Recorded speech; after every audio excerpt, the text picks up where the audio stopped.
Tangazo kuhusu ukomo wa viongozi wa mamlaka za serikali za mitaa, ngazi za vijiji, vitongoji na mitaa kuwa madarakani.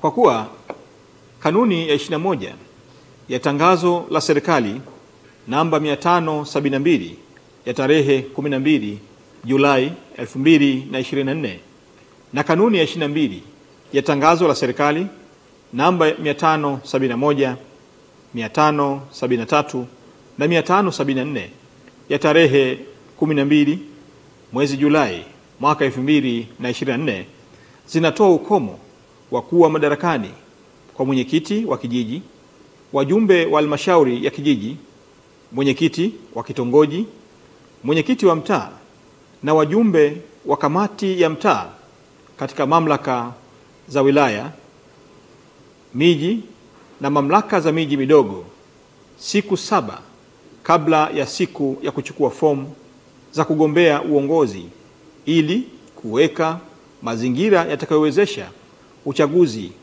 wa nafasi hizo kuwa wa demokrasia, huru na wa haki. Hivyo basi, kwa kuzingatia matakwa ya sheria ya serikali za mitaa sura namba 287 na sura namba 288 na kanuni za uchaguzi wa serikali za mitaa ya mwaka 2024, na kwa kuzingatia marekebisho yaliyofanyika katika ratiba ya matukio ya uchaguzi wa serikali za mitaa na kutangazwa tarehe 15 mwezi Oktoba 2024, ambayo yameainisha kuwa fomu za kugombea nafasi za uongozi zitaanza kutolewa tarehe 26 mwezi wa 10 mwaka 2024 hadi tarehe 1 mwezi wa 11 mwaka 2024. Hivyo ninaelekeza ifuatavyo: 1.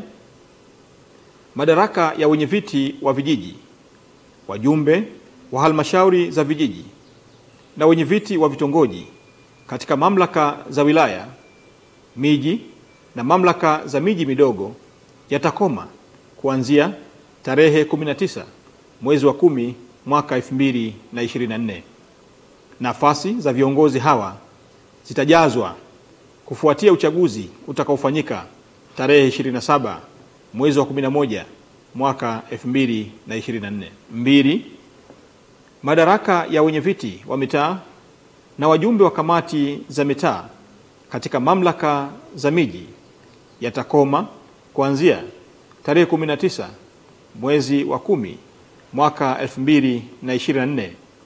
Nafasi za viongozi hawa zitajazwa kufuatia uchaguzi utakaofanyika tarehe 27 mwezi wa 11 mwaka 2024. 3. Majukumu yote ya utendaji katika kijiji au mtaa yataendelea kutekelezwa kwa mujibu wa sheria na maafisa watendaji wa vijiji au mitaa kwa kushirikiana na maafisa watendaji wa kata husika. 4.